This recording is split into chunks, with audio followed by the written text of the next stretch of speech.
Oi, oi, oi, gente boa, gente querida, gente de Deus.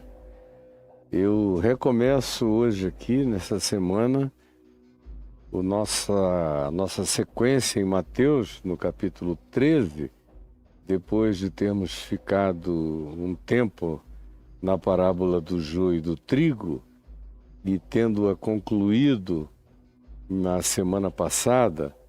Nós vamos reiniciar a sequência hoje, conforme eu tinha prometido, porque a parábola do joio e do trigo tem uma interseção entre ela, contada originalmente com os elementos substantivos, o trigo, o joio, os servos, o campo, o sabotador do campo.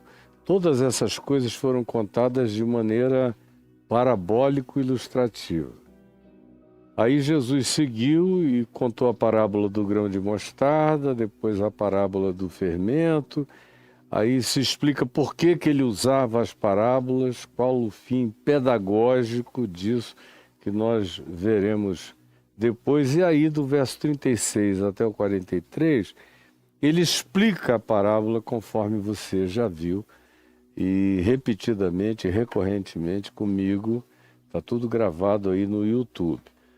Então, nós fizemos um salto para concluir a parábola do joio e do trigo. Agora, conforme eu tinha prometido 3, 4 vezes, ou cada vez que a gente passou aqui, nós voltaríamos para retomarmos as parábolas que foram saltadas por nós e que Jesus incluiu após falar a parábola do joio e do trigo sem a explicação posterior, conforme você já claramente entendeu.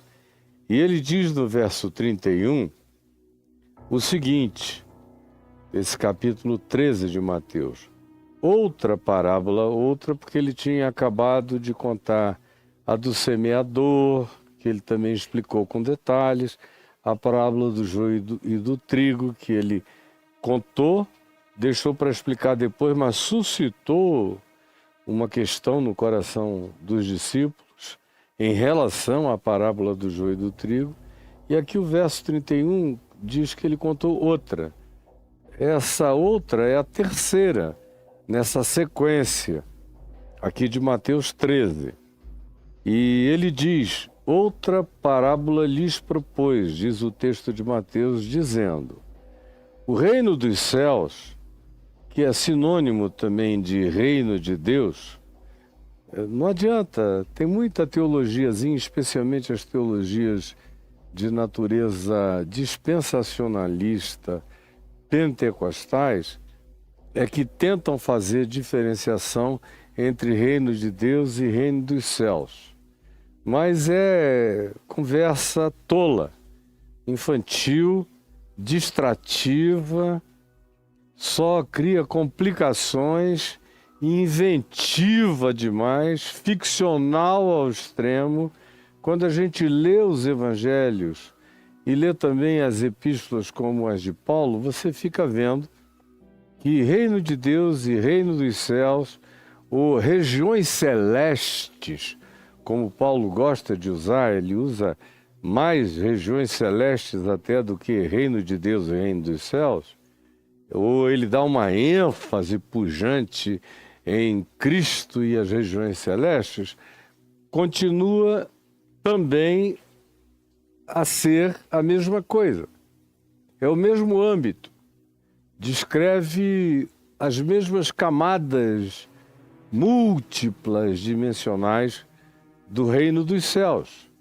Então, conquanto Jesus diga em Lucas, no capítulo 17, que o reino de Deus, que é sinônimo de reino dos céus, está dentro em nós, e não vem com visível aparência, não é algo que homens construam com prédios, com torres, com pirâmides, com santuários, com o templo de Salomão, com o templo de Herodes o Grande, com o suposto terceiro templo dos judeus fanáticos e dos pentecostais e crentes fanáticos que querem destruir a mesquita, o Domo da Rocha, lá no antigo Monte do Templo, e destruir também a mesquita de El-Aqsa para levantarem o suposto terceiro templo escatológico de Israel,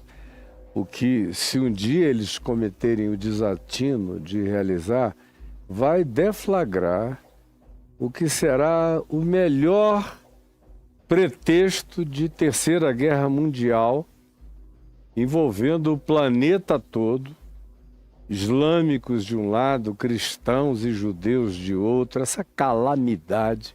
E tem gente que fica torcendo para construírem esse terceiro templo.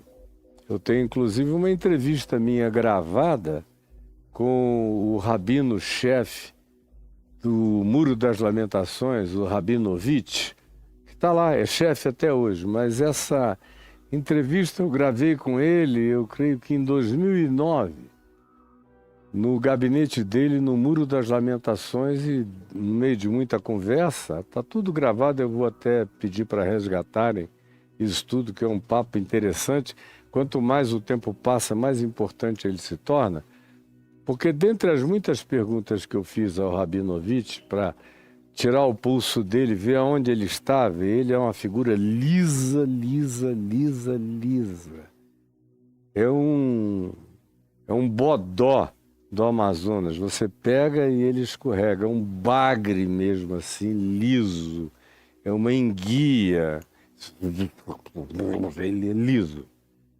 E dentre as perguntas que eu fiz, uma delas foi: escuta, como é que você entende e faz gestão dessa quantidade bem significativa de judeus fanáticos, religiosos, que estão dispostos a atropelar o Domo da Rocha e destruir a mesquita de El-Aqsa para dar lugar à construção do terceiro templo, sem o qual a interpretação fanática deles, que coincide com a interpretação fanática dos dispensacionalistas escatológicos cristãos, nesse adventismo que tomou conta, escatologicamente falando, de boa parte dos cristãos do Ocidente, sem nem perceberem que eles acabaram fazendo uma absorção adventista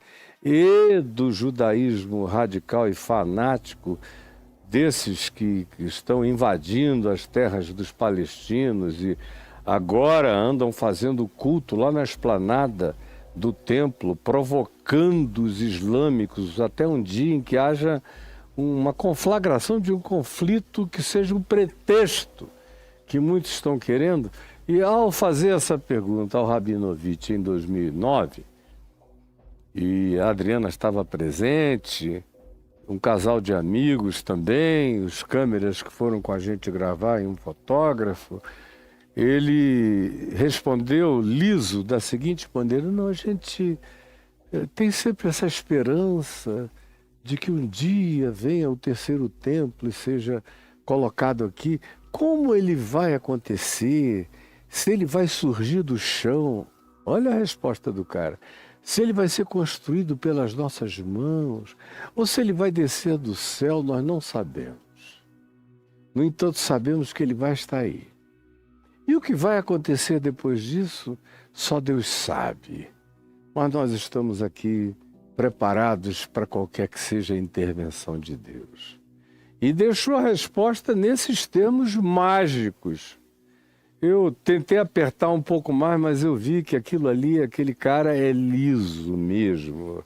É uma gosma, como todo religioso, político religioso, você pega e desliza para lá e para cá, conforme o desejo dele de dialogar com um pouco mais de presença, de realidade, ou se ele está querendo apenas, como foi o caso dele ao perceber que eu era tudo menos um religioso impressionável, Ele olhou na minha cara e viu que eu tinha passado dessa há milênios.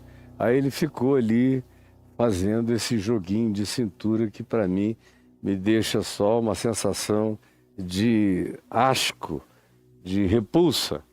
Pois bem, voltando ao texto, o reino dos céus, disse Jesus, essa dimensão que habita o coração e tem a ver com toda a extensão do que significa soberania de Deus em todos os aspectos, perspectivas, dimensões da criação, em todos os âmbitos de constatação de existência, seja no espaço-tempo, fora do espaço-tempo, ou em outras perspectivas de energia, de criação, de organismos não biológicos de outra natureza, de entes vivos, de uma outra concepção que transcendem em muito aquilo que está condicionado à existência,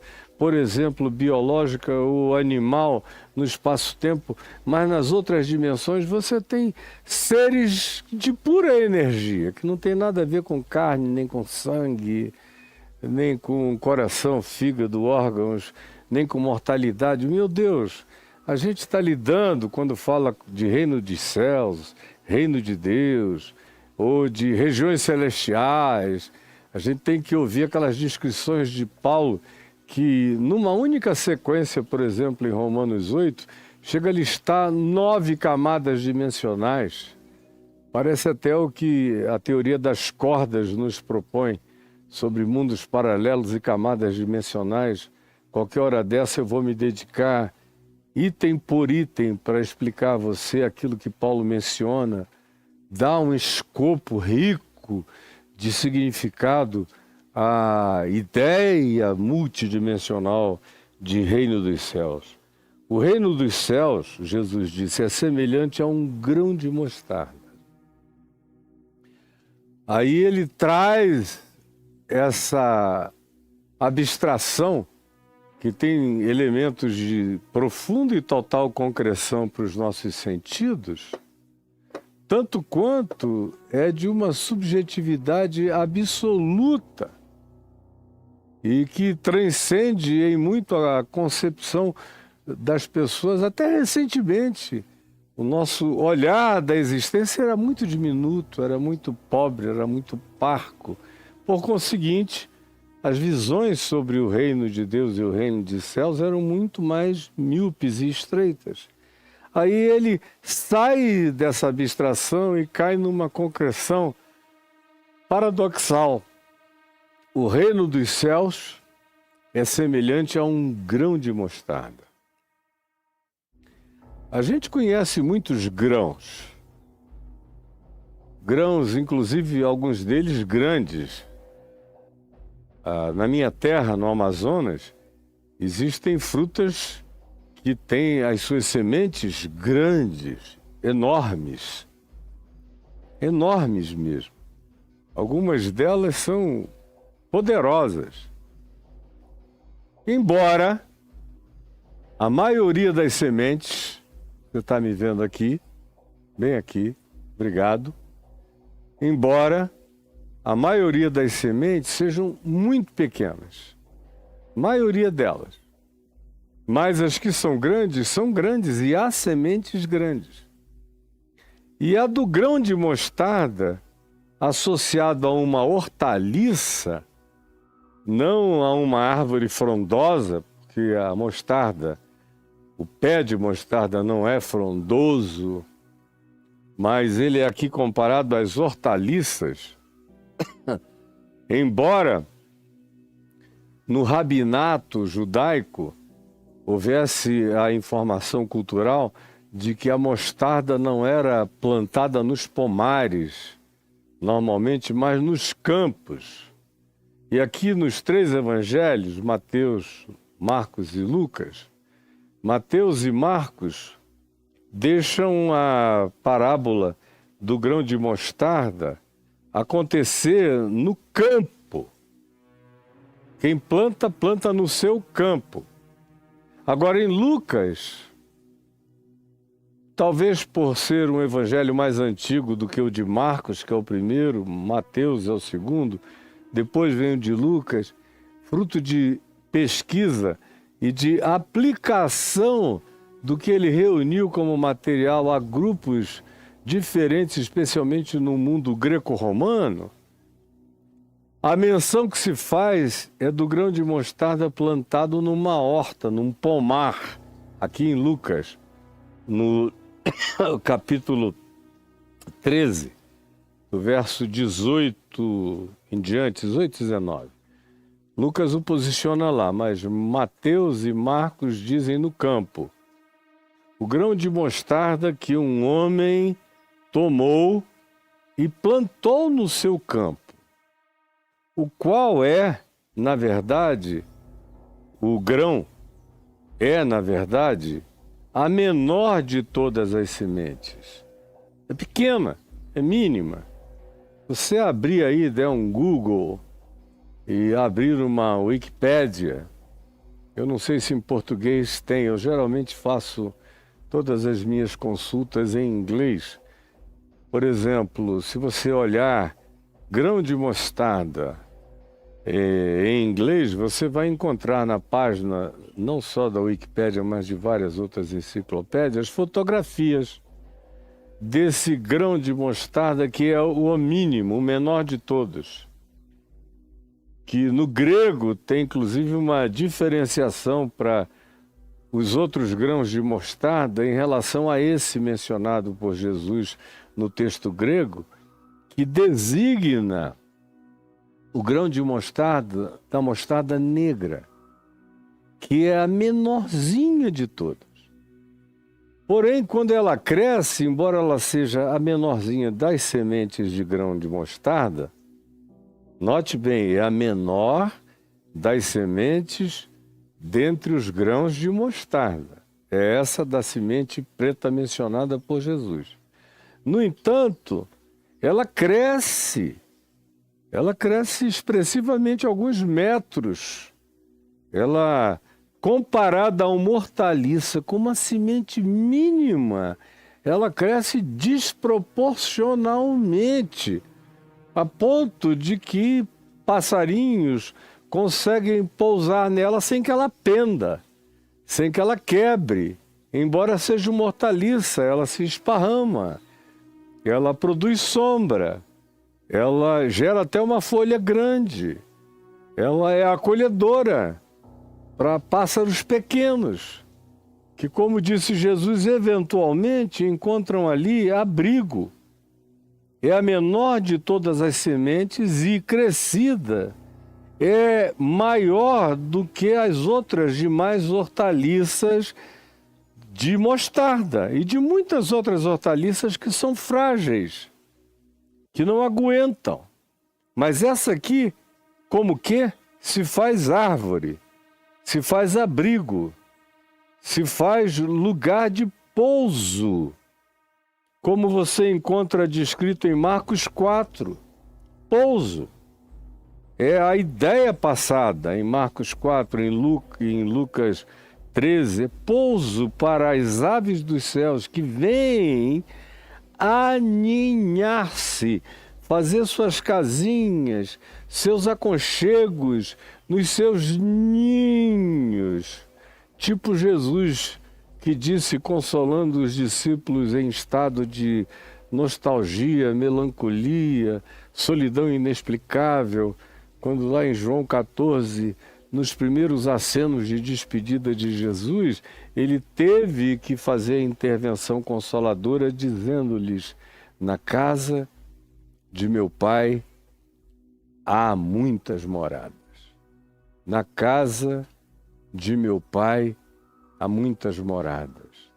Jesus usa uma outra linguagem, dizendo: as aves dos céus vêm, encontram seu pouso, sua sombra, e ali fazem os seus ninhos, os seus aconchegos, as suas moradas. E, obviamente, aqui na parábola, Jesus está falando de algo que não nos remete apenas, tão somente ou exclusivamente, para a perspectiva transcendente de quando eu parto do espaço-tempo desse corpo de morte, dessa carcaça, desse casulo, e tomo posse das moradas eternas. Também, ou definitivamente, sobretudo. Porém, o que Jesus está dizendo e falando é de algo que começa já. O reino dos céus faz primeiro ninho no meu coração. Não vem com visível aparência, mas está em vós, me habita. E é a partir dessa habitação da presença do Espírito de Cristo em mim, da presença do Cristo real, eterno, histórico, divino, sublime, indescritível, e que é aquele em quem, e por quem, e para quem todas as coisas são e subsistem. O reino de Deus é caracterizado, o reino dos céus é marcado pela habitação dele em mim, do Espírito dele em mim, não de um conceito sobre ele. O Evangelho de Cristo não é um conceito, não é um preceito, não é uma abstração filosófica para eu aprender. É uma presença viva, real, uma presença de habitação divina em mim. Ou, como diz Pedro na primeira epístola dele, é o plantio do divino sêmen.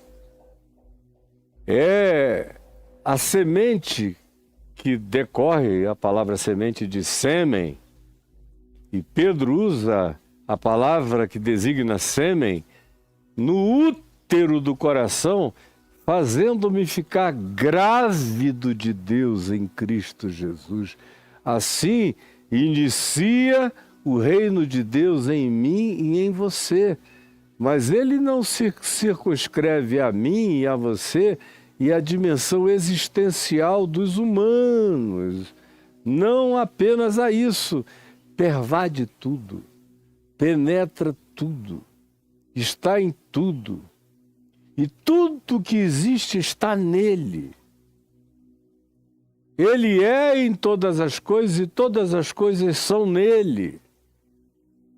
E ele penetra, pervade, ele mantém todas as coisas em coesão de existência, em harmonia, em sincronia, em conversa de vida, em todas as diversas dimensões.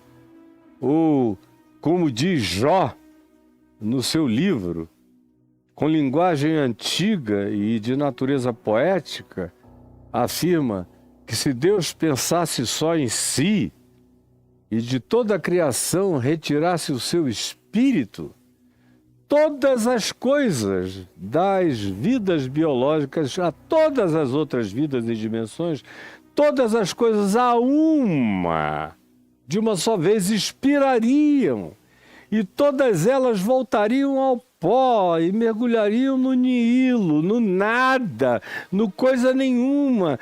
Tudo é mantido pela vitalidade pulsante, eterna, transcendente, imanente, multidimensional do reino de Deus, do reino dos céus, dessa realidade das regiões celestes que me cerca, que me possui, na qual eu habito e pela qual eu sou habitado.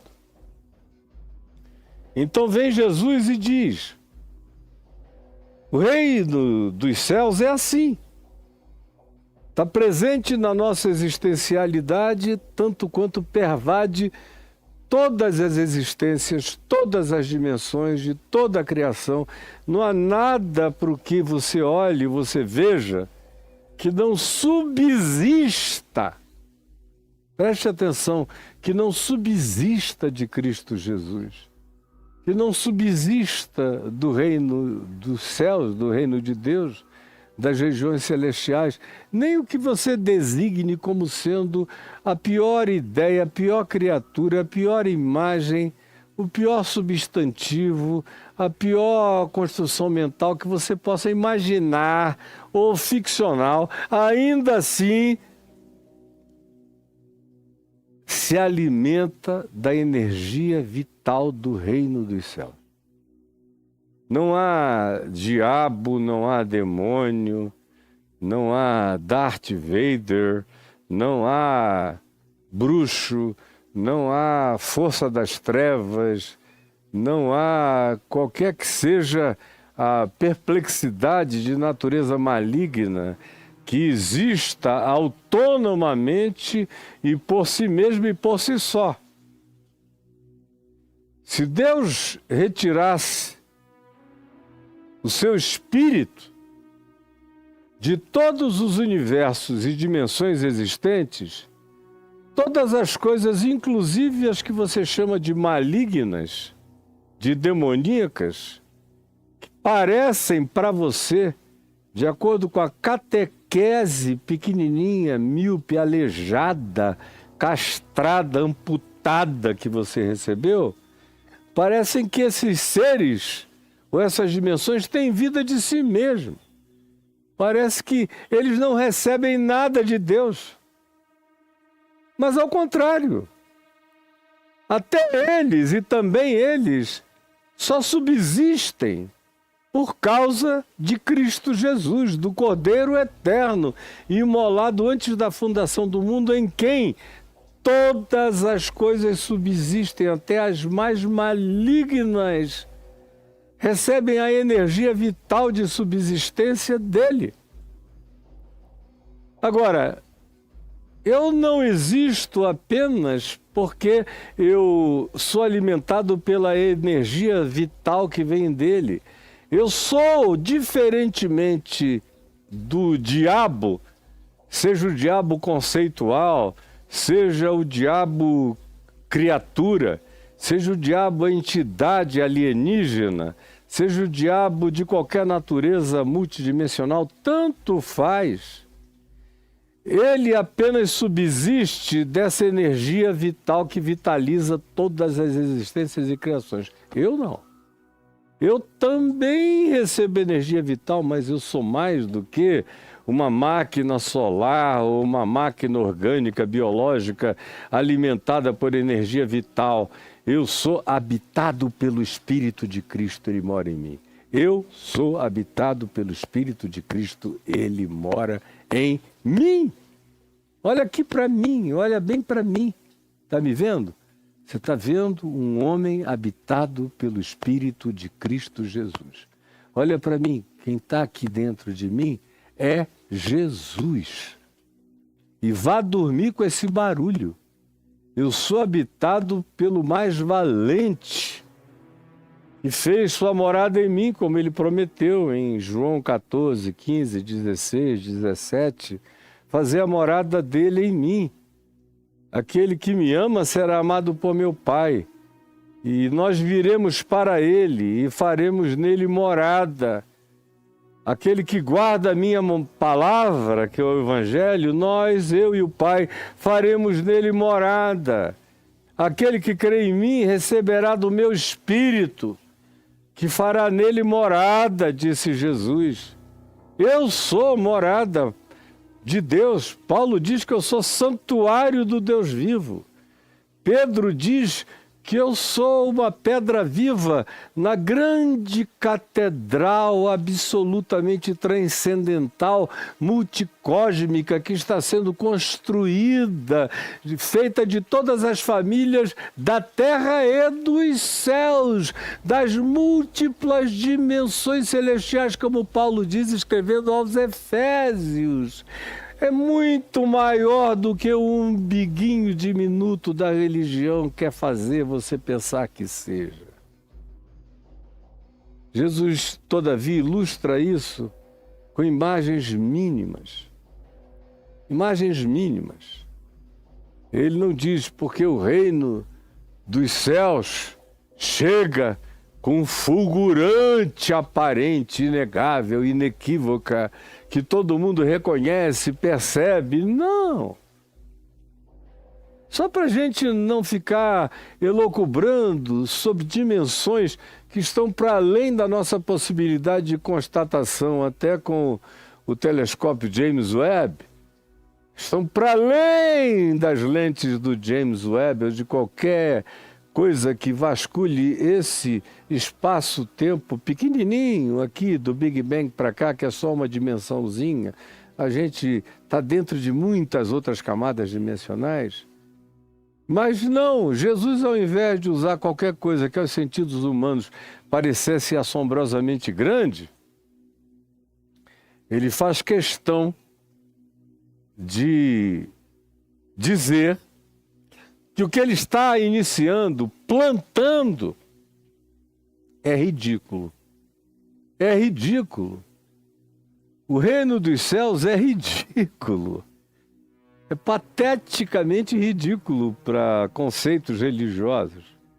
Você acha que um líder religioso iria dizer que o reino dos céus chega como um grão de mostarda, e dentre os grãos de mostarda, a menor de todas as sementes, da mostarda negra, mas que vai crescer para se tornar, dentre as mostardas, aquela que é maior, que cresce alguns metros, que tem resistência para abrigar ninhos de árvores, aves que nela encontrem seu repouso? É claro que não. Qualquer líder quer construir uma torre, uma catedral de cristal, um templo de Salomão, quer fazer uma coisa grandiosa, o maior templo do mundo, o maior lugar de ajuntamento, é a maior igreja da terra, é a que tem a maior capilaridade, tem que ser tudo grande, descomunal, avassalador, poderoso, superlativo, quantitativo. São essas as categorias da idiotice de quem não conhece o Evangelho, não conhece a mente de Cristo, não conhece as lógicas de Jesus, não sabe nada, absolutamente nada, de como é o reino de Deus em nós. Quanto mais o indivíduo associa o reino de Deus a quantificações, menos de reino de Deus ele tem na percepção, na cognição, no discernimento do seu ser. Quanto mais a pessoa já foi possuída, invadida, marcada, penhorada pelo reino de Deus, invadida pelo reino de Deus, mais ela discerne a qualidade desses significados que não são medidos por quantidades de nenhuma natureza, são qualificações divinas que passam a nos habitar. E Deus, em Cristo, não faz questão de assombrar ninguém com grandezas, ao contrário. Se para Jesus o reino de Deus, o reino dos céus, tivesse que ser associado a grandezas, ele teria estabelecido o reino dele na China. Teria já, mesmo nos dias dele, estabelecido o reino dele na Índia. Já tinha muito mais gente lá. Ou teria estabelecido por uma questão de poder, de controle, de teologia do domínio, de facilitações, teria aceito a proposta de Satanás lá no deserto, conforme Mateus 4. Tudo isso eu te darei se prostrado me adorares, mostrando todos os reinos e poderes e domínios deste mundo. Quem é o patrono da teologia do domínio é o diabo. Ele que diz, me foi dado e eu dou a quem queira, como ele está dando para o cristianismo, para as igrejas e para a religião, que se tornaram servos dele sem nem notarem a quem obedecem. E Jesus disse, arreda, Satanás. Aqui não. Aqui você não se cria. Aí ele sai do deserto, nem para Jerusalém ele vai, muito menos para Roma. Não bota a base dele na Galileia nem em Tiberíades, que era uma cidade romana dedicada a Tibério, imperador. Também não bota a base dele lá em Cesareia de Filipe, que era uma cidade construída por Herodes Filipe em homenagem a César, o imperador. Não, ele vai para Cafarnaum, que é a cidade dos malucos. Cafarnaum era uma espécie de Ibiza da Galileia, onde tinha gente de todos os grupos e culturas e loucuras e doenças mentais e lunatismos e possessões e atrofias e aleijões, e aonde havia pecaminosidade enorme, multiformidade étnico-cultural, linguística, comércio em abundante, a caravana que vinha dos lugares mais profundos da Ásia, da Etiópia, passava pelo Egito, atravessava onde hoje é Petra, na Jordânia, na cultura dos nabateus, e vinha serpenteando toda aquela região, cruzava em cima de Cafarnaum para seguir o seu caminho na direção da Antioquia, até pegar aonde hoje você atravessa já a Síria, o Líbano, a Síria, a Turquia, e penetra fundo na direção da Índia e do Oriente. Enfim, era a chamada Via Maris, nessa Ibiza da Galiléia que Jesus foi habitar. Mas não em Jerusalém, mas não em Roma, porque o reino dos céus não vem com visível aparência, não vem fazendo um showcase de demonstração de nenhuma natureza. Frequentemente só o discerne quem tem olhar para a percepção das coisas qualitativas, dos significados de amor, de perdão, de compaixão, de acolhimento, de solidariedade. Às vezes é uma portinha, às vezes não é nada, às vezes não tem nenhuma geografia fixa, como Jesus não tinha. Ele ia de casa em casa, de lugar em lugar, de aldeia em aldeia, de praia em praia. O que ele tinha de mais fixo era um barquinho, que não era dele, era dos discípulos. Ele próprio afirma que os pernoites dele eram totalmente incertos, porque ele não tinha lugar fixo para reclinar a cabeça. E ele é, preste atenção, ele é a manifestação do reino de Deus encarnado, é Cristo Jesus. E não tem nada disso. O barquinho é de pescador. Você tem modelo do barco até hoje, num kibutz perto de Magdala, você chega lá, tem um barco do primeiro século que dava para exatamente 13, 14 pessoas, mais ou menos do tamanho do barquinho de Jesus, para você ver como não era um iate. As casas, quando você visita, você vê que são todas casas minúsculas. A maioria de vocês não gostaria de morar na casa de Pedro, nem na casa de Jesus. Era pequena demais, sem espaço, desconfortável demais. Tudo ruim demais para o seu prazer, para o seu conforto. Mas era lá que ele estava.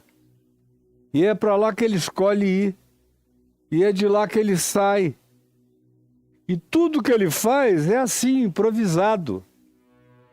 Ele quer fazer uma ceia em Jerusalém, até para celebrar os últimos momentos, ele pede emprestado um cenáculo. Ele pede que o dono do cenáculo sirva tudo, prepare o pão, o vinho, os alimentos. Era tudo muito básico, muito simples, não era nada luxuoso, não era num palácio nem num castelo, não tinha nenhuma panaquice de santo grau, cheio de pérolas e tudo mais. Isso é a invenção do paganismo enlouquecido de vocês, religiosos cultuadores dos fetiches sagrados. Mas para Jesus não tinha nada disso. Era tudo simples e tosco, como essa minha caneca sem alça. Era nisso que ele bebia, com simplicidade. A vida discorria com naturalidade. O reino de Deus é assim, conforme a vida. E não vem com impressões.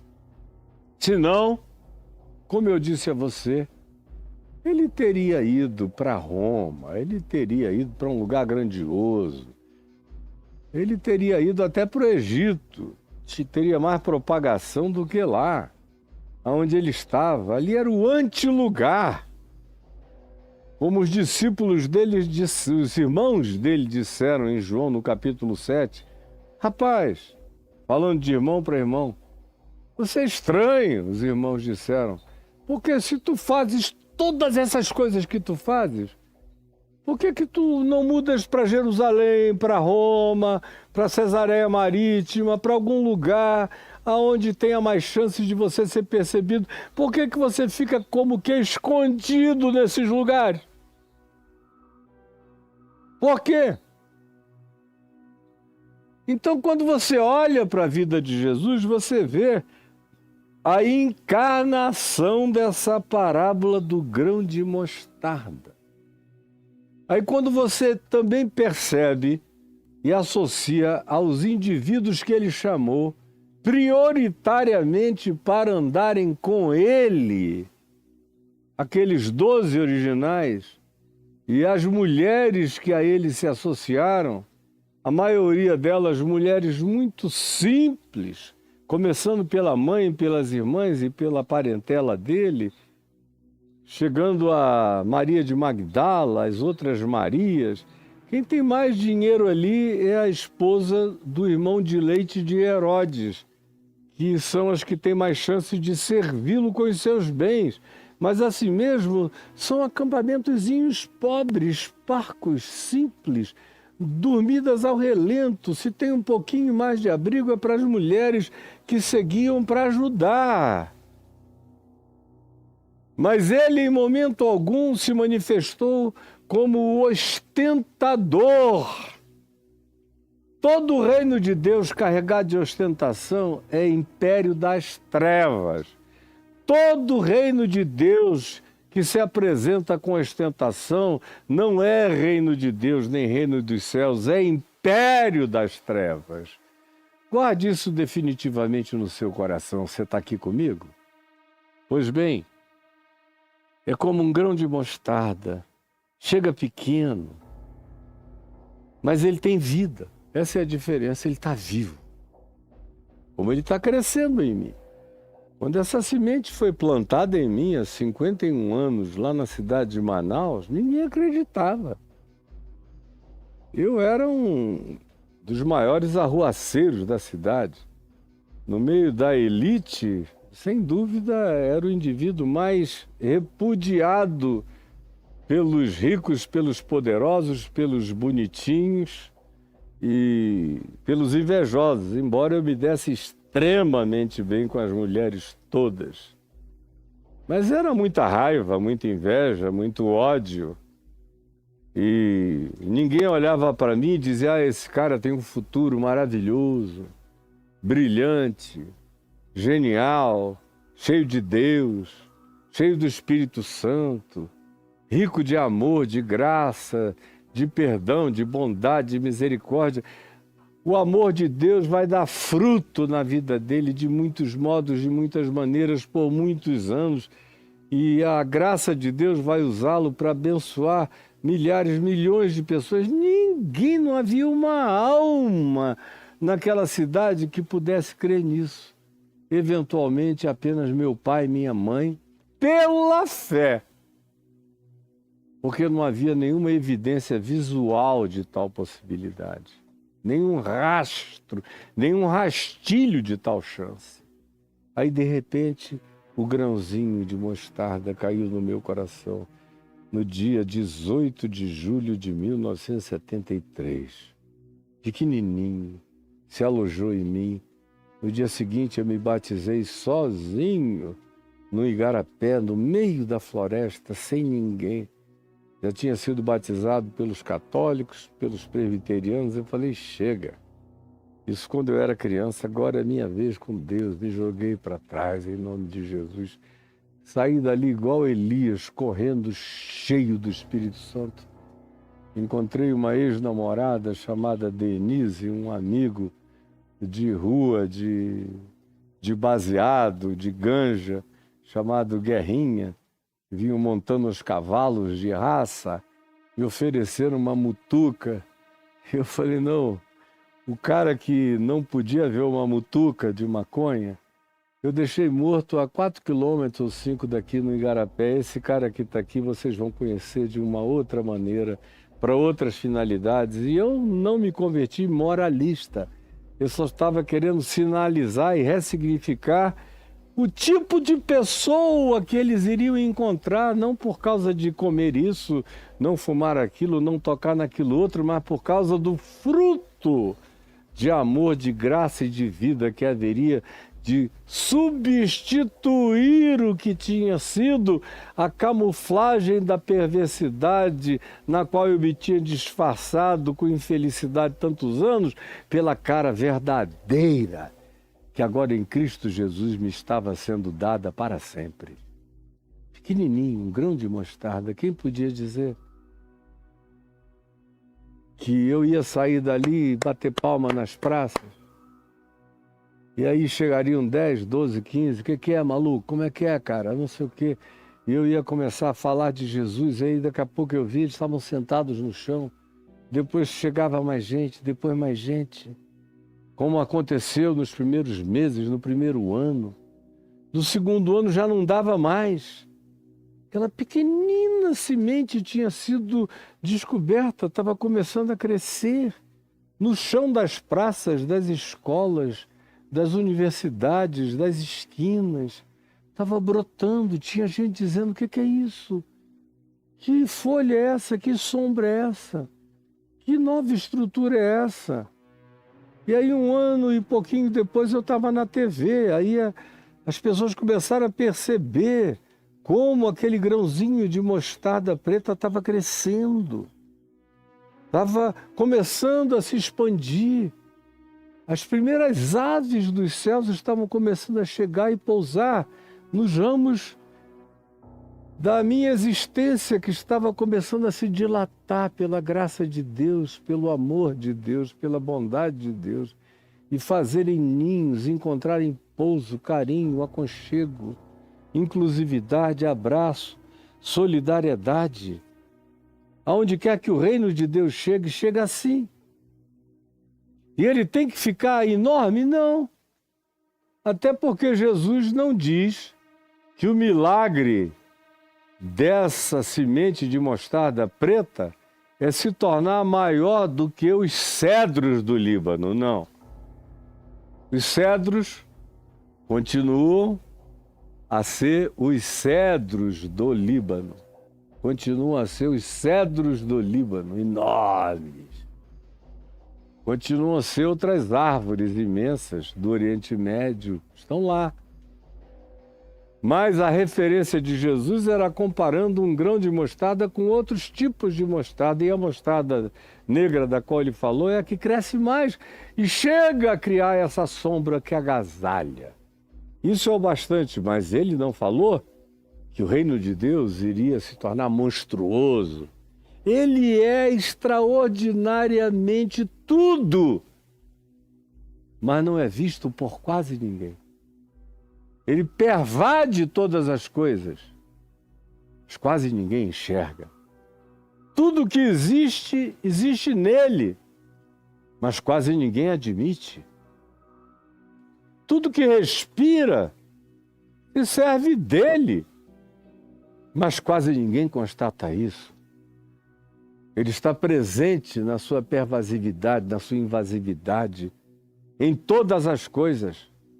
Penetra até o que a gente chama de malignidade, mas está lá, penetrada e pervadida por ele. E aonde quer que a gente veja a expressão de amor, e note, aonde quer que, eu não estou restringindo isso ao cristianismo, ao judaísmo, ao islamismo, não. Tudo isso aí é um apequenamento diminutivo, isso é castração diminutiva, Isso é o umbigo da religião querendo atrofiar o reino de Deus. Não!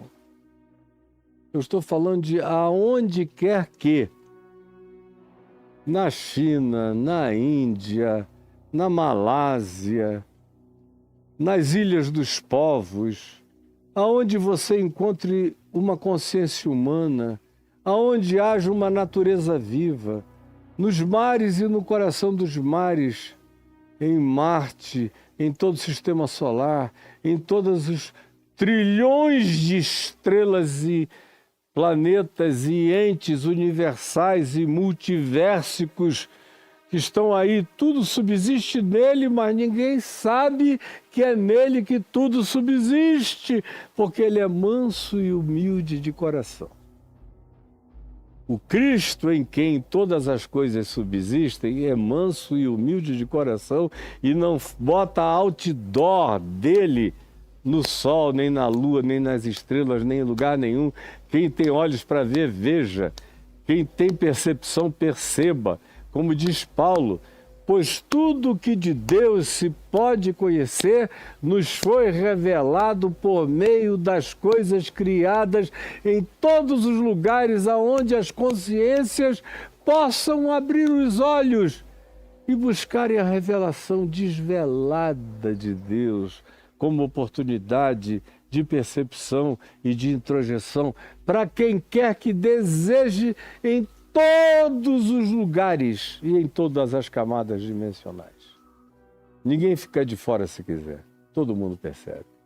Agora, ela não é caracterizada, essa manifestação do reino de Deus, do reino dos céus, por grandiosidades inegáveis. É grandioso para além da descrição de grandiosidade, mas é pervasivamente sutil ao ponto de que o idiota chega e diz: não, não há Deus, não há nada, eu não estou vendo, busquei apalpar, estou esperando ver, como Gagarin disse na primeira expedição soviética para fora da atmosfera, eu rondei por aí, não vi Deus nenhum. E mentira, inclusive, porque os astronautas russos tiveram uma experiência chocante, que hoje é conhecida e declarada por eles. Eles, do lado de fora, na estratosfera, tiveram uma visão de entes extraordinários que vieram até a escotilha da nave, reluzindo de maneira dourada, chocante e apavorante. Eles eram vários na segunda expedição, na terceira expedição, na quarta expedição, todos viram exatamente a mesma coisa, apavoradamente, porque não tinham nem mesmo liberdade para descrever. Mas isso aí é um outro assunto, fecha parênteses. O reino dos céus só está disponível para quem tem olhos para dentro do coração. Quem não tem olhos para dentro do coração não enxerga nada. Não vê Deus em ação em coisa alguma. Não vê a graça de Deus penetrando a loucura desse mundo. E nem tampouco a alienação de tanta gente que você olha e diz: esse aí está perdido, sem Deus. Bobinho é você. Às vezes esses que têm a sinceridade da Raquel de Queiroz de dizer: quem me dera, eu queria crer em Deus, como eu acabei de postar lá no meu Instagram. Eu queria crer em Deus, mas eu não fui dotada por esse dom. E ela era honesta bastante para não fingir uma fé religiosa, porque ela não gostava também de religião. E para ela, a fé ia até onde a religião ensinava, ela não tinha uma visão transcendente. E ela falou: para entrar numa performaticidade de presépio, eu vou ficar sem fé mesmo.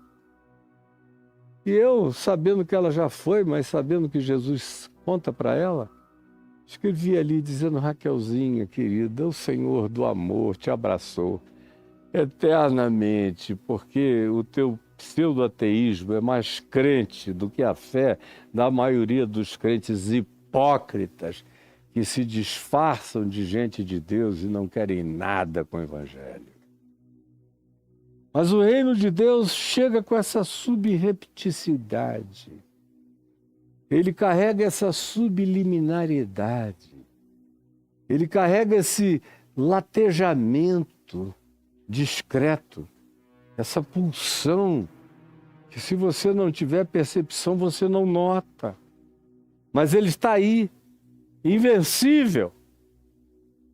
Passará o céu, passará a terra, como passou o comunismo soviético, como passou o imperialismo britânico e francês, como já passaram algumas colonizações que tiveram o afã de controlar o mundo inteiro, como já morreram e foram sepultados, e alguns em sepulcros nem identificados, os seres humanos que mais mataram pessoas na face da terra pelo seu tesão tarado em controle, em poder, em domínio, em glória, em fama, em honra, em imortalidade das suas construções, e desapareceram, você não sabe nem onde eles estão. Tem-se uma vaga memória deles, porque eles construíram segundo o homem. Quem constrói segundo o homem tem que ter, no máximo, como galardão, pirâmides no Egito ou algum lugar assim. Porque, na realidade, as únicas coisas que permanecem para sempre são aquelas plantadas pelo Evangelho, pela palavra, que vai crescendo todo dia, se desenvolvendo. Só para concluir, nosso amigo TikTok já foi aqui, já era, mas só para concluir, eu fico pensando, por exemplo, dando um exemplo pessoal, no auge da minha vida ministerial, quando eu tinha milhares de funcionários trabalhando diuturnamente pela pregação que eu fazia, pelas obras sociais, aos milhares, atendendo gente, aos milhares e milhares e milhares, e publicando milhões de livros e distribuindo fitas e mensagens e ocupando todas as redes de televisão, inclusive a Globo, de graça, minha vida inteira, e os rádios, e contar, e meu Deus, eu me comunicava com todo mundo, todo dia, o tempo todo, com milhões de pessoas, numa grandeza nunca antes vista de alcance nesse país. Aí chegou uma hora de tanta agonia, eu sofri tanto de 91 para frente, que em 94 eu estava disposto a largar tudo, a jogar tudo para o alto, porque eu senti que eu estava ganhando o mundo inteiro, ministerialmente falando, e perdendo a minha alma, perdendo o amor, a poesia, a paixão, a pureza, o silêncio, a serenidade, o tesouro, o baú cheio de coisas novas e coisas velhas do reino de Deus, perdendo a mente de Cristo, perdendo a alegria sublime do Evangelho, perturbado pelas milhões de demandas mundanas em nome do cristianismo e de Jesus, que estavam matando a minha alma. Chegou um ponto entre 94 e 98 que eu falei, meu Deus, eu não aguento mais mesmo, eu perco qualquer coisa, eu saio disso arrebentado, mas com alma. Faz 28 para 29 anos que eu tomei essa decisão e não me arrependi nem um dia da minha vida, porque eu troquei o império do Caio pelo reino de Deus, habitando, crescendo, dando fruto, me enchendo de amor, me melhorando todo dia, me fazendo semelhante a Jesus, me pacificando, me dando serenidade da eternidade, me colocando assentado nos lugares celestiais em Cristo Jesus, e todo dia continuando a ser uma sombra para agasalhar, para abraçar, para dizer vem, acalma tua mente, fica sereno, serena, a paz de Deus é tua, ninguém vai te expulsar, tenha certeza, em nome de Jesus eu te dou essa garantia de que você está abrigado e acolhido. A estrutura não é poderosa, mas a segurança é inabalável que você tem. Eu espero que você tenha entendido o exemplo simples que Jesus nos deu. Jesus, por favor, eu te peço que essa palavra singela tenha penetrado, tenha mudado os conceitos, os paradigmas mentirosos de falsificações antigas e marteladas na mente de pessoas que ficaram completamente condicionadas e sofreram lavagem cerebral. Tem olhos, mas não veem, tem ouvidos, mas não ouvem, tem coração, mas não entendem nada. Por favor, opera o milagre da singeleza dessa verdade carregada da grandeza dessa compreensão e da profundidade dessa sabedoria eterna de Deus. É o que eu te peço, em nome de Jesus. Amém e amém.